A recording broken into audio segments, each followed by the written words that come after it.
Every team, every topic, everywhere. This is Believe.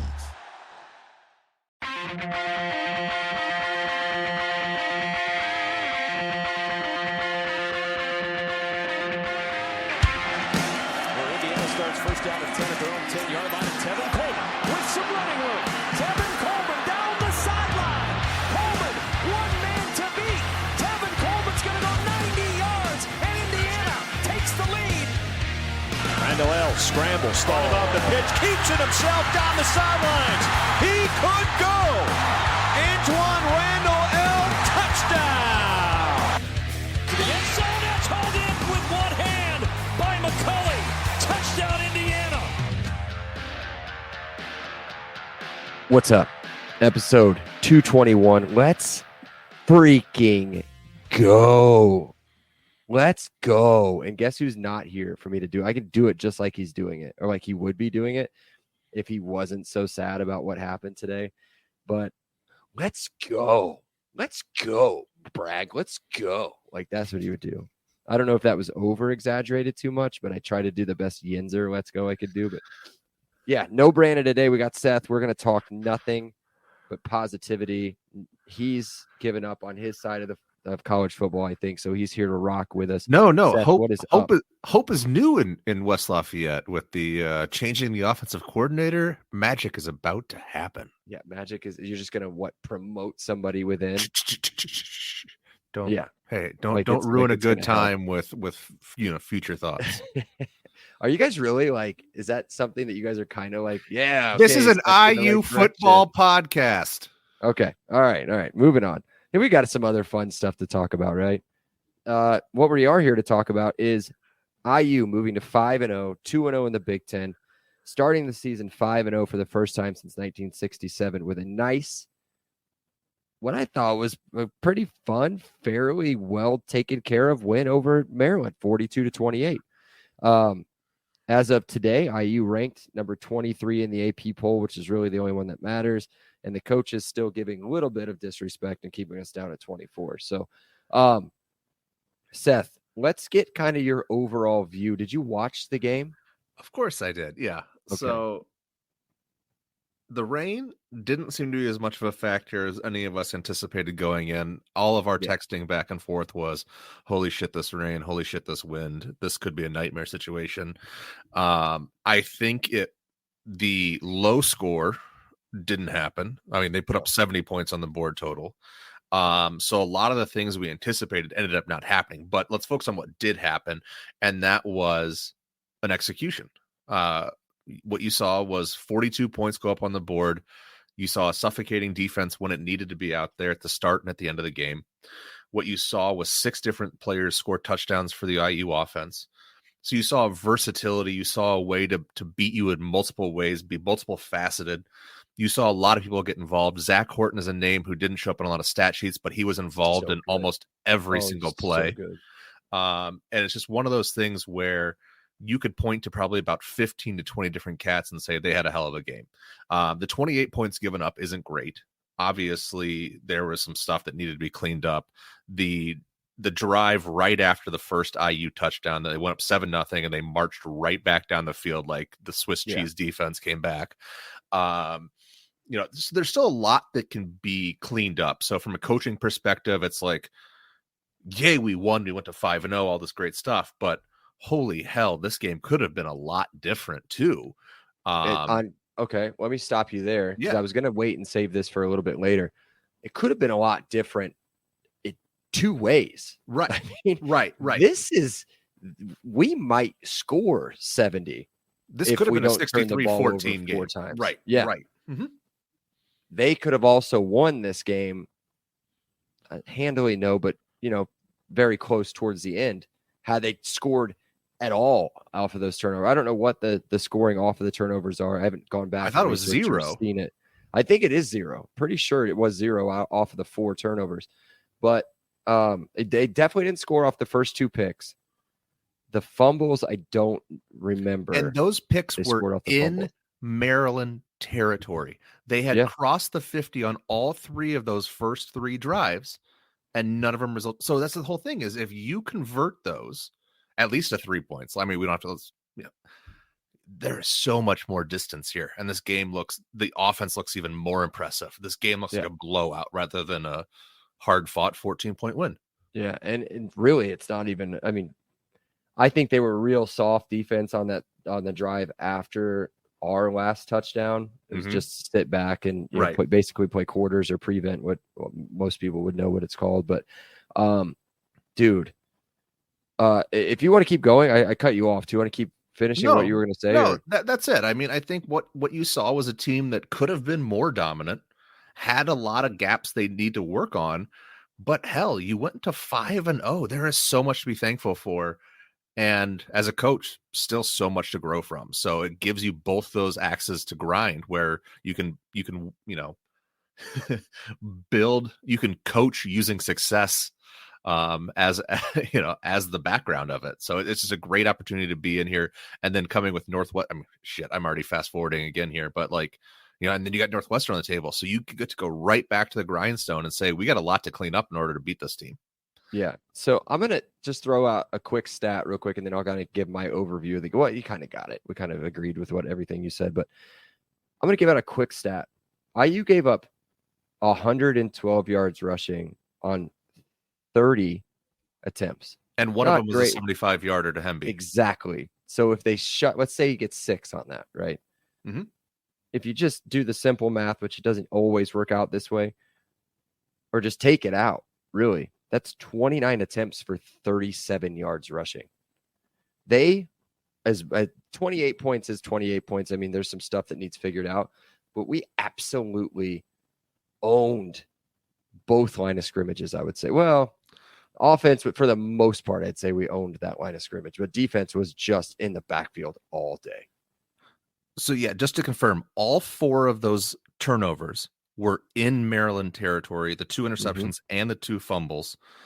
After the first, so there was nothing after, no scores after the fumbles, no scores after the interceptions. Yeah, I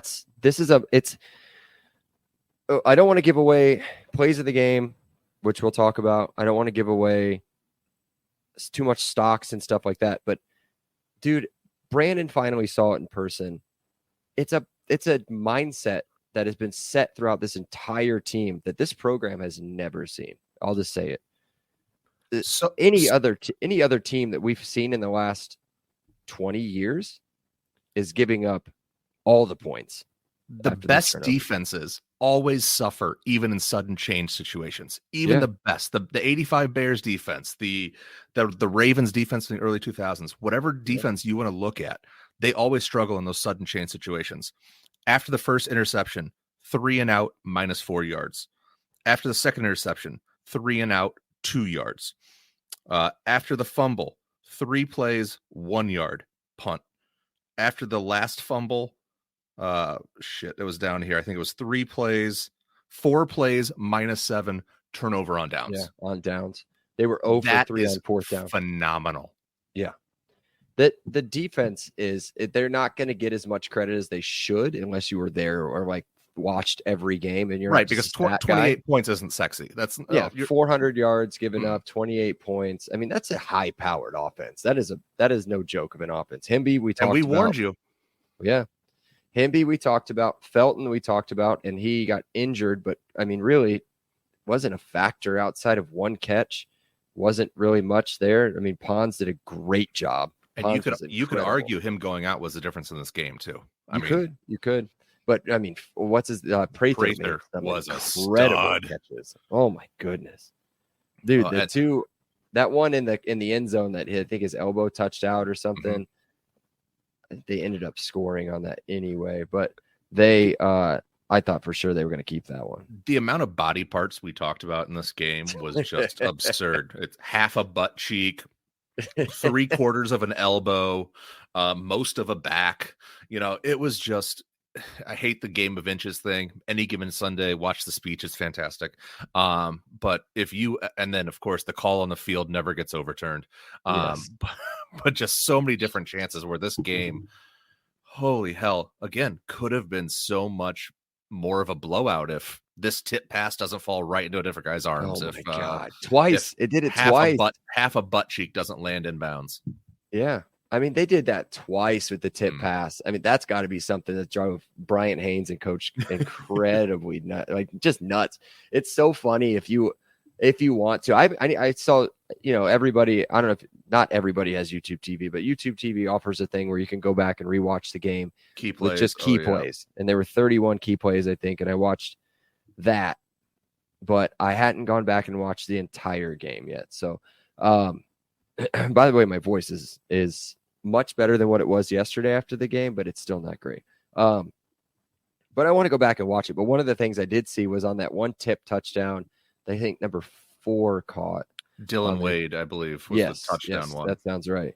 You should just see everybody. Like, I think Pons is like, he's obviously not in on that part of the play, but he's watching it and he just goes and just throws his arms up and walks off the field.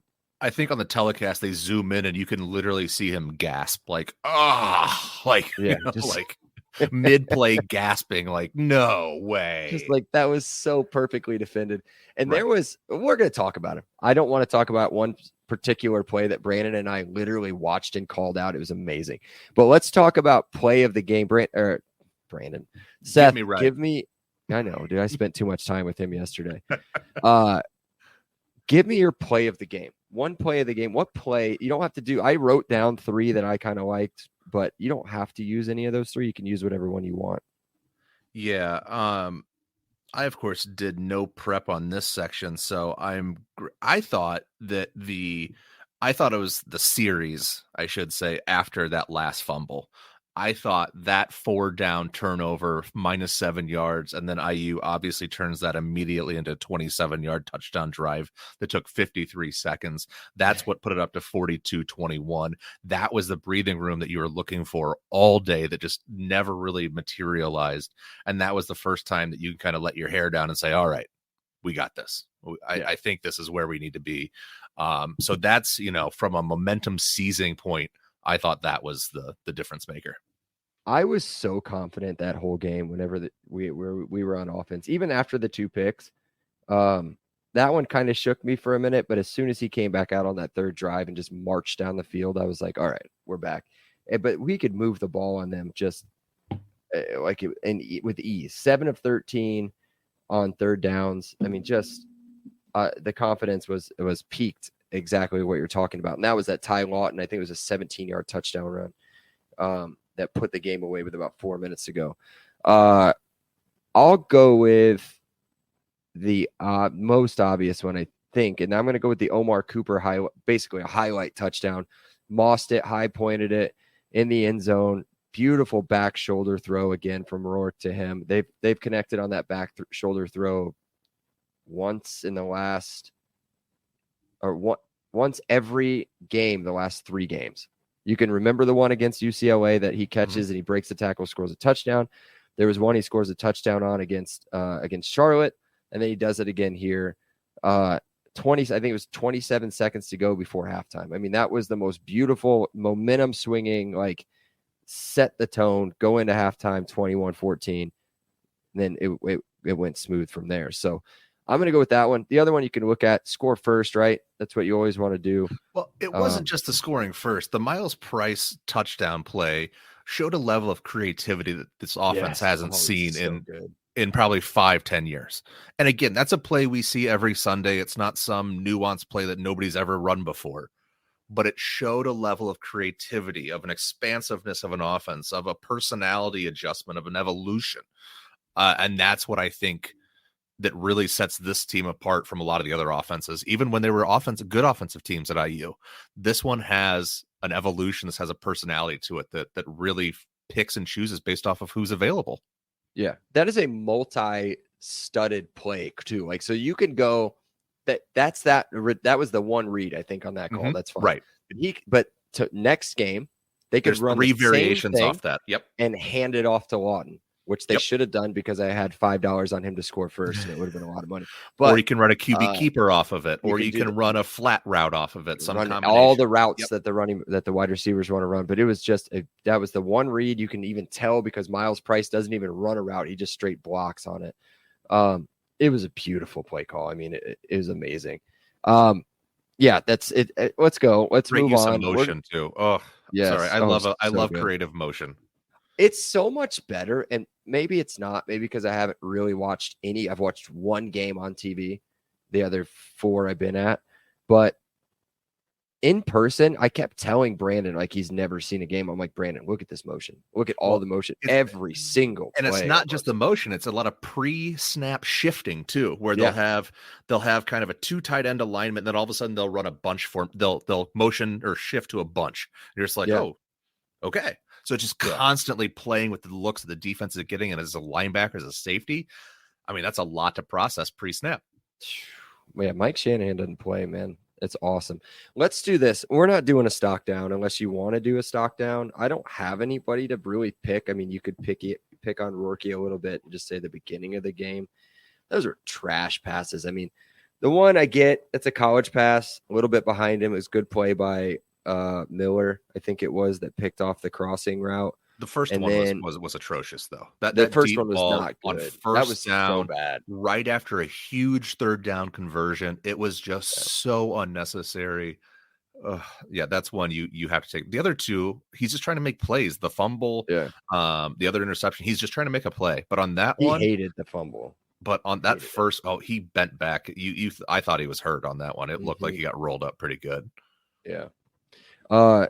If you go back and watch after the second pick, you should see the glare he has on the sidelines. He is laser focused and just so upset with himself and disappointed to where but instead of sulking, like you'll see even in the NFL, you'll see a lot of people that'll get down and hard for them to bounce back. He just went right back out and went right back at it. I think they went back out and threw the ball on first down too. They did. Yep. I was demanding they run. And of course they run an RPO, and he just shows a great resolve, great resiliency, that mental fortitude and mental toughness that again has been rare in a lot of Big Ten quarterbacks, let alone at Indiana.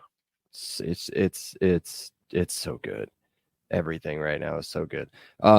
No stock downs other than that one, unless you want to do one. If not, let's just do stock up. Who's your stock up on offense? I mean, the offensive line could not be any higher right now. What they did they struggled a little bit in the pass blocking. Rourke got them in a lot of blitz pickups for the most part, but they struggled with some edge rushes. They struggled with some tackle end twist games. But for the most part, they opened up just gaping holes on the inside for running lanes. And there was a lot of that split level inside blocking where they'll bring a tight end or a receiver across the line of scrimmage to seal off or kick out an end. And they get that inside run zone gap, and they hit it probably 6 to 8 times. And almost every one of them, it seemed like it was going for 8 to 17 yards. So they've really found an identity, a prototypical, kind of a foundational offensive play call.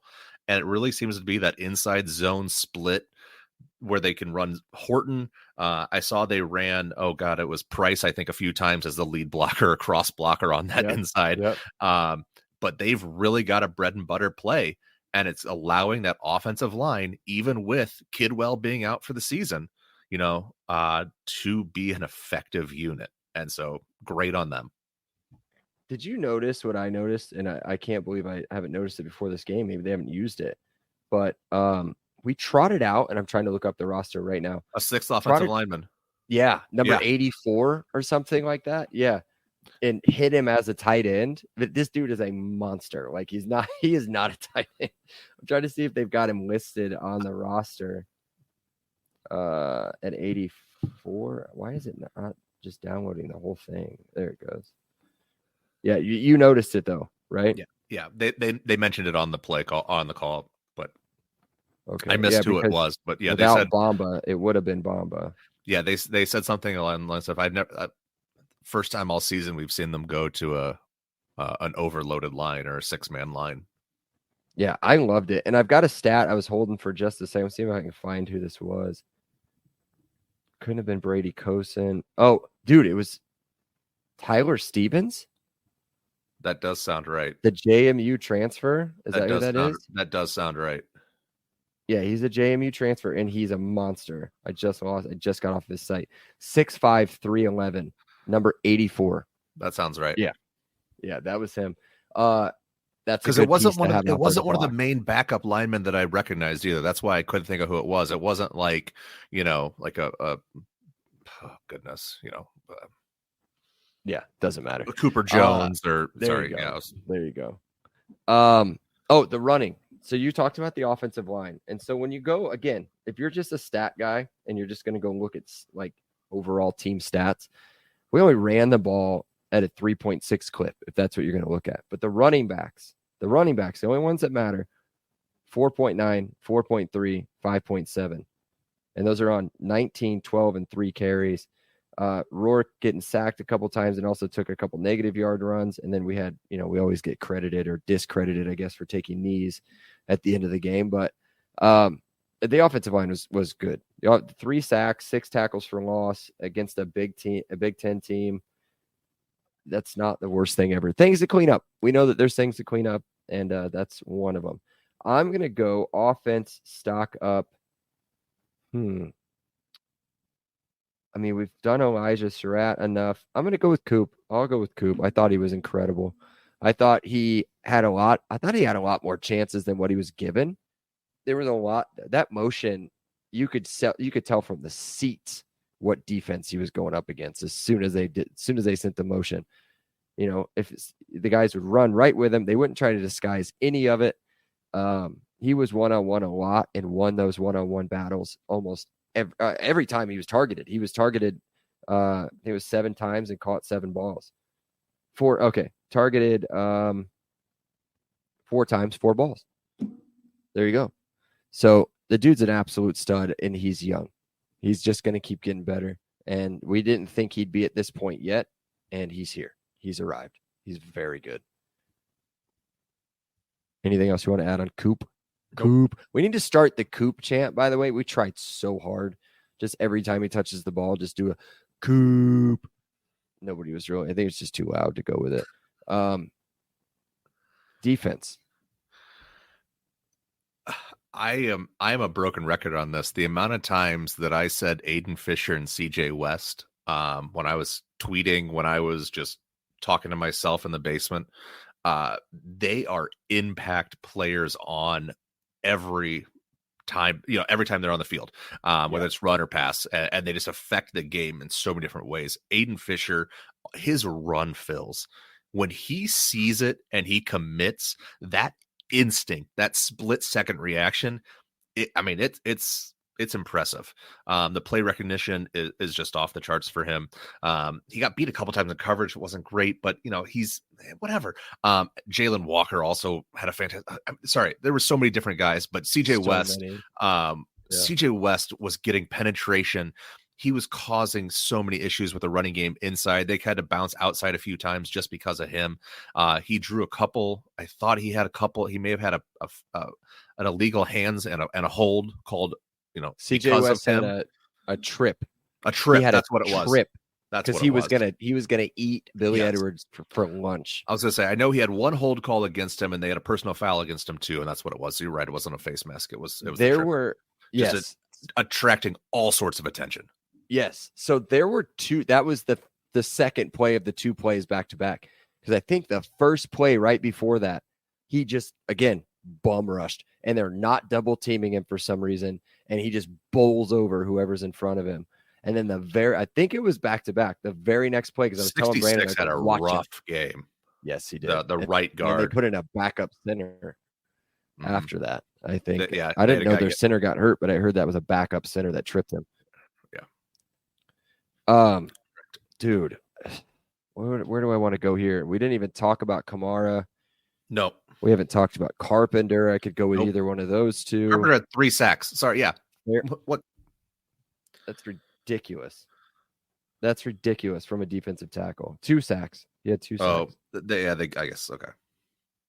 2 sacks. One of them coming off the edge, not on a stunt. Like he was lined up on the outside.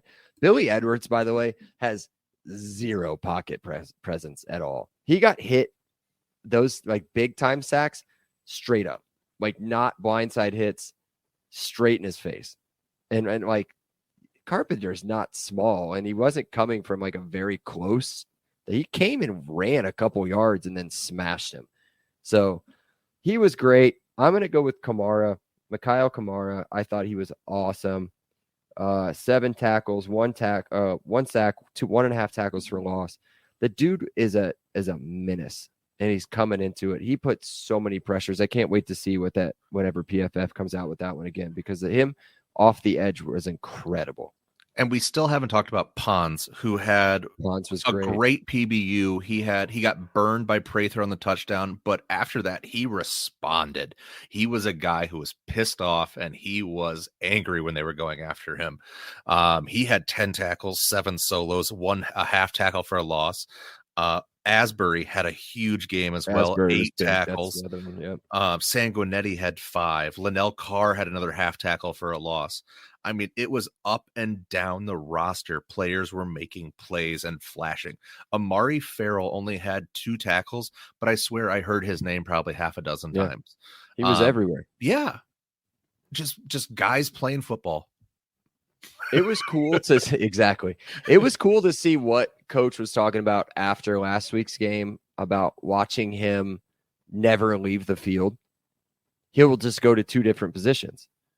I think it's on pass downs, he'll go back to run downs, he'll go back to the safety position, and Sanguinetti will go to the bench. On passing downs or passing formations that they have out on defense, he'll move up to the rover. Sanguinetti comes in at safety, and it was cool to watch. I was going to shout out Aiden Fisher. There was a play, and I'm pretty sure it was a 4th down that you've already referenced after one of the fumbles, where we watched him. Brandon and I talked almost simultaneously, word for word to each other, like, here comes Aiden. Nope, he's backing up. And as soon as he backed up, he almost made a pick on this play too. As soon as he backed up, you just see him the whole time. Boop, boop, throws his hand up, makes a PD, and should have been a pick. I think he tried to lean back and make the pick, but yeah, it just didn't end up coming off. He doesn't get the PD, or maybe it was him. Maybe it was him or Walker, one of the two. It was an incredible play again. I mean, it's so hard to pinpoint anybody that really played bad. Maybe Jameer Johnson had a rough day out there with some of the guys. Times. Mm-hmm. Yeah. But again, just so solid everywhere. So Aiden Fisher has 50 tackles already on the season through 5 games. Just such a monster. Just all over the place. Where he's at. Let me see if I can get the official stuff and see where he ranks in the country. He's probably not up there, but he's got to be pretty close. While I get this stat, let's take just a second and hear from our sponsor. This episode is brought to you by your go-to expert in the Indiana real estate market. Whether you're looking to buy, sell, or invest in a home right here in the heart of the Hoosier country, Garrett Lawton with True Blood Real Estate is the agent that you need. He's not just a real estate agent, he's a Hoosier fan just like you. And Garrett knows Indiana inside and out, from Bloomington to Indianapolis and everywhere in between. Plus, his personalized service makes the buying and selling process smooth and stress-free. So if you're ready to make a move, give Garrett a call at 317-410-8851 or visit his website at lawton-realty.com. Okay, and we're back. I got it. All right, you ready? I think this is totally updated. 50 tackles. So total, let me go total tackles here, because this has it as just solo tackles. Solo, right? And he doesn't have a ton of solos. So if we go solo tackles, he's way down there, right? Right. He has 17 total tackles. He's 14th in the country. He averages 10 tackles per game, which comes in at I think it's 14th. That's where he's at. Yep. He's 14th in the country. If we do total tackles, he's 1, 2, 3, 4, 5, 6, 7th in the country in tackles right now, behind a bunch of like MAC schools. Like Buffalo's got 2 dudes in the top 3, like of course, because they're on defense all of the time. So the dude is a leader. I don't care how many tackles he's got. He's a leader. He understands what Coach Sig wants from the team. He understands what Coach Sig expects from the defense. It's so fun to watch, man. And I hate to say it, but I hope we get one more year out of him. If he keeps going like this and the team keeps playing like this, I don't know if that's going to happen. And I don't blame him. All right. People that I do blame Brandon. Brandon not being here, like as if I am going to celebrate some sort of Colts victory over the Steelers or whatever. He's very butthurt. He gets very butthurt about the Steelers, and it's fine. It's just I didn't show up last week after the Bears thing, so that's fine. Hey, look, I'm 2-0 against the podcast. I had a 3-0 weekend, so I'm having a good time. He won the predictions, man. He was 9 points off. He had Maryland 27, IU 34. I thought I won it at 21-38, but no, he got it again, and he's not here to accept his award. So the rain scores way off. By the way, it did rain pretty much the entire game, but spit, some dry spots. It was a healthy mist. Go back. So you got to see it kind of, gradually get to where it got to in the fourth quarter. So your eyes probably just adjusted the whole way and didn't notice it. When I was back watching the key plays today, it was like clear screen, rain, like legit rain. And yeah, we were pretty good and soaked. So definitely the change of clothes was a good addition to the tailgate gear. So it's good to go. And dude, the golf pants, I know that I was out there looking like MC Hammer, but dude, those golf pants are big for a reason. They're big because you don't wear just the golf pants. You wear normal stuff and then put your golf pants on over the top of them. But man, they worked like a I don't even know, like our defense. They worked like IU does. Perfect. All right, no randos obviously because he's not here. Seth, do you have anything in your sack? So I'll do Coach Sig talk here. All right. So we know that Coach Sig doesn't like to be glowing on the positives. He likes to find what's at fault. He likes to keep people a little bit raw. Doesn't like them to read the press clippings. So here we go. Here's what Coach Sig is going to be talking about all this week. You gave up 289 yards, 3 touchdowns, and no interceptions to Billy Edwards Jr. Mm-hmm. Give up a 100-yard rusher again. Roman Hemby, 10 carries, 117 yards. Gave up an explosive rush for 75-yard touchdown. Gave up 3 if you count big plays being over 25 yards. 3 explosive pass plays. The 33-yarder to Prather, 37-yarder to that tiny little Wislowski guy, and then Shalik Knotts caught a 27-yarder. It took Felton and Prather both getting hurt for IU to finally deliver that death blow late in the fourth quarter. 4 turnovers, obviously ball security, 2 fumbles, 2 interceptions. And then what do you say? 3 sacks they gave credit for? 3 sacks. 3 sacks. So those are the things I'm focusing on if I'm Coach Sig. These are the places we need to focus on to really clean up because, again, as great as we feel about beating a previously 3-1 Maryland team by 14 points at home in adverse environment, weather-wise, there's a lot you got to clean up. This game could have been 63-14. In a perfect world, everything goes right. The turnovers don't happen. This should have been an absolute slaughter. Yeah. And because of some sloppy plays, because of some poor decisions, you guys kept him around for a long time. He's pounding that. I know. That was one of the first things. You got to celebrate it. He'll always do it. He'll say the same thing. Hey, look, we'll celebrate it today, 24 hours, and we'll get right to it. So tomorrow is not going to be a fun meeting, I don't think. No. And that's what you really like, across though. the board. You have to like that. You have to convince them that Northwestern is going to beat them next week. Otherwise, what's the point? They're going to be 5-1. You have to convince yourselves that every game is serious. Mike Wright, right. I will lose my mind. Well, if you give up 200 yards passing and 100 yards rushing, it's the same thing. It might even be worse. Yes, you're right. He's the leading passer for them. 354 yards on the season, 1 interception, no touchdowns. And he almost has that many rushing yards too, if I remember correctly. I think it's like 260 or something like that. If I look, Well, it's been a while. Porter's their leading rusher at 234. Oh, okay. And Ellison in our three-headed backfield, he's got 341. And then they've got a decent receiver, it looks like, who's got 229, Henning. Right, who's the Michigan transfer. Yeah. Okay. Mm-hmm. But yeah, I don't know if what they're doing at quarterback. I haven't watched any Northwestern. I don't know if they're still with Wright or if they've moved on to the backup by now. I don't know.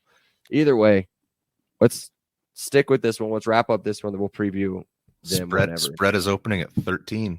13. I got 13 and a half on 13 ESPN. and a half. Yeah, on ESPN. Yep. Opened at 13, has already moved to 13 and a half. Yeah. Started at 43 and a half and has already dropped to 42 and a half. Yeah.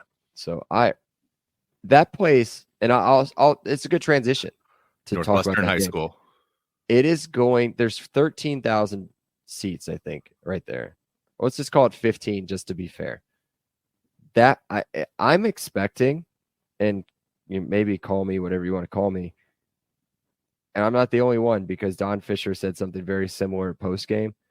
I'm expecting probably 50-50, if not pushing more for IU fans at that game, which leads me to something that I was probably the most proud of, not only the play of this game and how the game finished and how we looked pretty much throughout the whole thing other than the turnovers.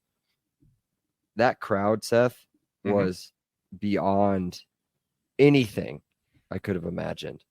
The tailgate lots we showed up late on purpose because we were like, it's no problem. We'll be able to go right in. We'll be able to do whatever we want. There's not going to be anybody here. We expected bad weather. Dude, it took us 20 minutes to get in the lot. We're driving by the grass lots because we go around everything because they shut stuff down. We just learned this. Usually we're there way earlier. But those grass lots in the mud were packed, filled to the brim. For what? To sit out in the rain? No. They went into the stadium. And that stadium, I think they had 48,000 something recorded attendance. That stadium was loud. And I think it came across a little bit on TV. I'm going to rewatch the whole game at some point, but I think it came across a little bit on TV. If not, that's Big Ten Network's fault, which is not shocking because they're a lower tier program. But it was loud. It was very loud. You can hear from my voice. I was out there screaming and yelling and everything else too, but it was so good. Everything was so good from start to finish. So much fun. Awesome atmosphere. Dude, if they go and whip up Northwestern or just leave with anything at 6-0, dude, that place is going to be so electric and I won't be there. Two things really quickly. My last thought on this is, as an IU Hoosier fan, your team is 5-0. You look at the go-ahead, or you look at the look-ahead to next week at Northwestern, and you see an 85% win share prediction going into a road game. Yep. I mean, it is an upside-down world that we're living in right now. Enjoy every second of it. It's Signetti's world, baby. We're just living in it. That's all it is. And, man, I thought about this too, setting up for the pod, was holy crap, did we underestimate what this dude could do? I mean, I if we go back and listen to our coach prospect pods, I've admitted to it. I said I didn't want him just based off of age. We've also talked the whole way through about his career, and it's all been small schools. Dude, he's done it here, and he's doing it here. It's got to continue. It's only 5, like what he said out on the post game. He goes, "We got more games than this. It's just 5. We're not satisfied." So we'll see what happens next week. 1 game away from bowl eligibility. Yeah, and I think Athlon still has us playing in Detroit. So whatever. You got to play the games, man. We got to get through the season as healthy as we can. I'm not looking ahead. This team's not going to be looking ahead. Northwestern's next. We'll preview them in a couple of days. You guys know the whole spiel. Check us out social media at Hoosier or Happy Hour IUFB. Sorry, dude. My voice is a mess and it's throwing me off. At Happy Hour IUFB Be sure to download, rate, review, and follow on all of our platforms, and join us in a few days when we preview what should be the butt whipping of the Wildcats. Well, they're coming off a bye week too, of course. Oh, let him prepare. I know, right? Prepare Mike White. Prepare him. Or Mike Wright, sorry. Right, I was going to say, yeah. Sorry. All right. Well, until then, cheers. Cheers. If you like the show, please take a moment to rate, review, and subscribe. It really does help the show to grow. Thank you for listening.